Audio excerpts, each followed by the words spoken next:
Hello future doctors. तो स्वागत है आप सबका डॉक्टर काउंसलर नीट पे। आज का वीडियो आप सभी के लिए बहुत ही इंपॉर्टेंट होने वाला है।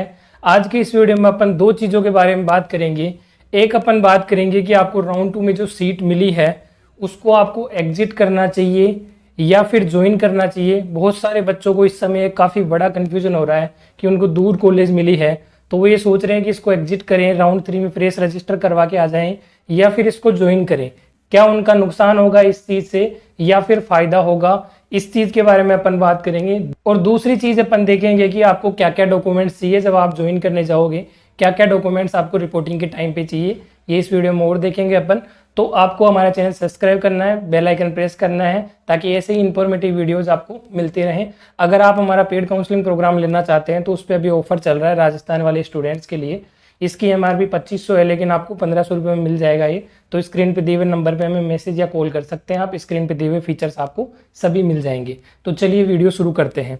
तो सबसे पहले अपन की रिस्क है कि नहीं है, सीट ज्वाइन करनी चाहिए या छोड़नी चाहिए, इस पे बात करते हैं अपन। तो AIQ राउंड 2 में जिन कैंडिडेट्स को सीट मिली है उनको ये सवाल हो रहा है कि सर इसको ज्वाइन करें या फिर एग्जिट करें। एग्जिट कर रहे हैं तो उनको ये डर हो रहा है कि सर अगर एग्जिट करते हैं तो क्या पता AIQ राउंड 3 में हमको सीट नहीं मिले। तो देखो ये चीज़ डिपेंड करती है आपकी रैंक पे और आपको कॉलेज कहाँ मिला है उस पे। रैंक पे और कॉलेज कहाँ मिला है उस पे आपकी डिपेंड करती है। अगर आपकी रैंक ठीक ठाक है और सेफ जोन में है तो इसका मतलब आप एग्जिट कर सकते हैं, कोई दिक्कत वाली बात नहीं है। अब जो ये सेफ रैंक है वो क्या है, किस रैंक तक अगर आपको कॉलेज अलॉट हुई है तो आप छोड़ सकते हैं, आगे आपको मिल जाएगी। तो ये जनरल OBC EWS की मैं बात करूँ तो 20,000 के अंदर अंदर जो कैंडिडेट्स हैं उनके लिए रिस्क नील के बराबर है, कोई रिस्क नहीं है। क्योंकि ऐसा नहीं है कि AIQ राउंड 3 की कट ऑफ जो है वो आपके राउंड 2 से ज़्यादा चली जाएगी, ऐसा तो नहीं हो सकता। हमेशा कट ऑफ डाउन ही जाएगी क्योंकि AIQ राउंड 2 में ऐसे कैंडिडेट्स ने भी ज्वाइन कराया है जिनको स्टेट में राउंड 1 में कॉलेज मिल चुका था। अब स्टेट राउंड 1 से वो स्टेट राउंड 2 में अपग्रेड करवा देंगे, वहाँ चले जाएंगे तो बहुत सारे कैंडिडेट बीच में से चले जाएंगे। तो चले जाएंगे तो रैंक शिफ्ट होंगे ऊपर। जैसे जिनको टॉप मिली है वो तो ज्वाइन कर लेंगे AIQ राउंड 2 में या राउंड 1 में ज्वाइन कर चुके हैं, तो टॉप कॉलेजों की सीटें तो आएंगी नहीं ज़्यादा। और जो मीडियोकर कॉलेज है, जो मीडियम कॉलेज है, उनमें जो कैंडिडेट्स को अलॉट हुआ है वो कैंडिडेट्स को अपने स्टेट में बेटर कॉलेज मिल जाएगा तो वो वहाँ से शिफ्ट हो जाएंगे सारे के सारे। तो जो वो खाली होंगी सीटें उन पे धीरे धीरे नीचे वाले बंदे अपग्रेड करवा के या डायरेक्ट आके आ जाएंगे, तो कोई दिक्कत वाली बात नहीं है। ये रैंक वाले लगभग ना के बराबर चांस है 20,000 के अंदर अंदर वाले, तो आप एग्जिट कर सकते हैं, कोई रिस्क नहीं है। अब बहुत सारे बच्चे पूछ रहे हैं कि सर साउथ में मिला है कॉलेज, एग्जिट करें क्या? तो उनके लिए यही जवाब है कि आपकी रैंक अगर 20,000 के अंडर आपको साउथ में मिल गया है तो बिल्कुल एग्जिट कर दीजिए, कोई डरने वाली बात नहीं है। क्योंकि नुकसान आपका ना एग्जिट करने में होगा। नुकसान क्या होगा, आपको 2 बार कॉलेज जाना पड़ेगा। 2 बार कैसे, एक बार तो आपको ज्वाइन करके जाना पड़ेगा, ज्वाइन करने जाओगे वापस आओगे।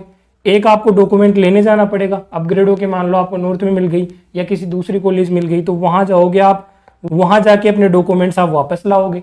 तो आपके 2 चक्कर हो जाएंगे बिना फालतू में, आपका ज्यादा नुकसान हो जाएगा। ऐसे आपकी सिक्योरिटी मनी का ही नुकसान होगा 5 से 10,000 का। आपको राउंड 3 में दोबारा रजिस्ट्रेशन करके मौका दे दिया जाएगा, लेकिन आप जाके आओगे, इसमें फ्लाइट्स का खर्चा, जाने आने का खर्चा, एक्स्ट्रा टाइम, कितना ज़्यादा टाइम लग जाएगा आपका, 2 दिन जाने में, 2 दिन आने में, फिर 2 दिन जाने में, फिर 2 दिन आने में। साउथ में कॉलेज मिली है तो आप 20,000 के अंदर अंदर रैंक है तो आप छोड़ दीजिए, कोई दिक्कत वाली बात नहीं है।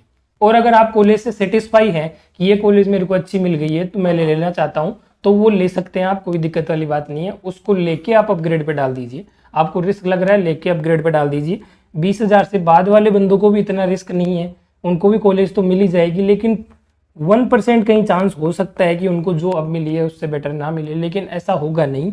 मेरी राय में ऐसा नहीं होगा क्योंकि ऐसा होता नहीं है। हमेशा राउंड 3 की कट ऑफ नीचे ही जाएगी क्योंकि इतने बच्चे फ्रेश रजिस्टर करवा के आएंगे नहीं, इतने बच्चे आते नहीं है।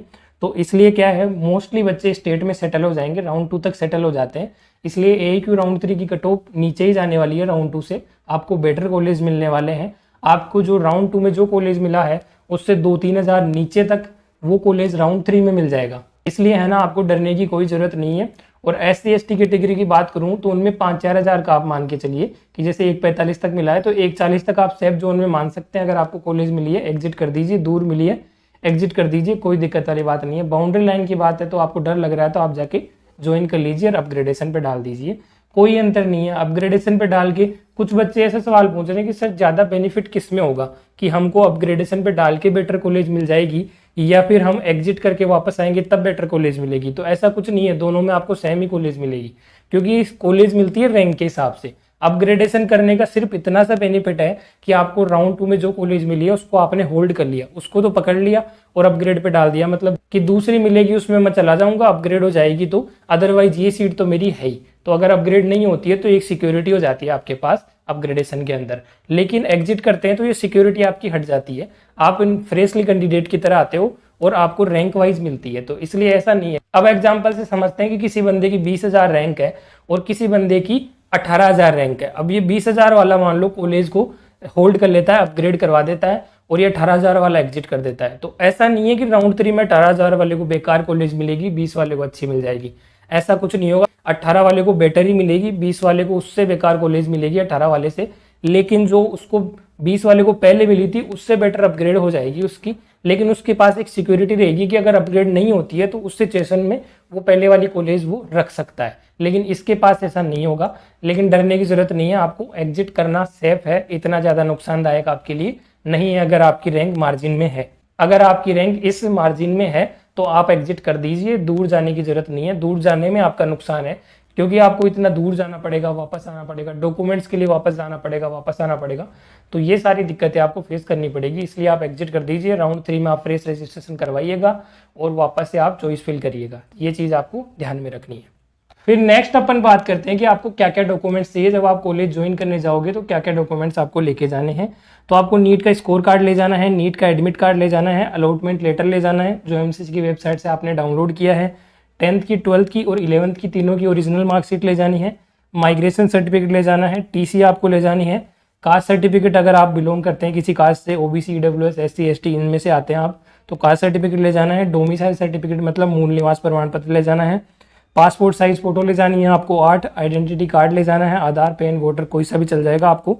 अदर आपके सर्टिफिकेट एप्लीकेबल हैं पीएच पीडब्ल्यूडी वाले तो वो आप ले जा सकते हैं। गैप सर्टिफिकेट आपको ले जाना है अगर आपने गैप दिया है 12th के बाद। 6 to 11th मार्कशीट, अब ये है 11th मार्कशीट तो मैंडेटरी है, लेकिन जो 6वीं से 9वीं तक की मार्कशीट है ये साउथ के कुछ कॉलेजेस मांगते हैं, तो ये भी आपको ले जानी है। अगर आपके पास नहीं है तो टेंशन की बात नहीं है, आप एफिडेविट बनवा के उनको दे सकते हैं कि मैं इतने दिन में जमा करवा दूंगा। फिर आपको बॉन्ड ले जाना है, अगर आपको जिस स्टेट में कॉलेज मिली है उसी स्टेट में बॉन्ड है तो आपको बॉन्ड लेके जाना है। बॉन्ड का फॉर्मेट आपको नोडल ऑफिसर को कॉन्टेक्ट करके पूछना है। एक आपको ले जानी है डीडी, एक आपको डीडी जरूर ले जानी है फीस के लिए। पहले तो आपको क्या करना है, नोडल ऑफिसर को कॉल करना है, नोडल जो आपका ऑफिसर है उसको कॉल करना है, उससे आपको पूछना है कि फीस किस फॉर्मेट में लेंगे, वो डीडी लेंगे या इलेक्ट्रॉनिक मोड में लेंगे।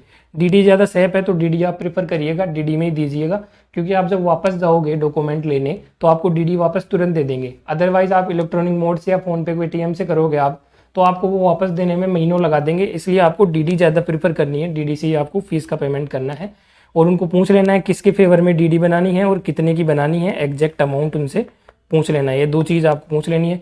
डॉक्यूमेंट की भी उनसे लिस्ट मांग लेनी है। इसमें कुछ डॉक्यूमेंट ऐसे होते हैं जो कॉलेज वाले स्पेसिफिकली बनवाते हैं, तो वो भी आपको ध्यान में देना है, वो भी आपको बनवाने हैं। और बॉन्ड भी आपको पूछ लेना है, बॉन्ड का फॉर्मेट और कितने के स्टाम्प पे बनवाना है, वो सारी चीज़ें पूछ लेना है। 500 के पे बनता है जनरली।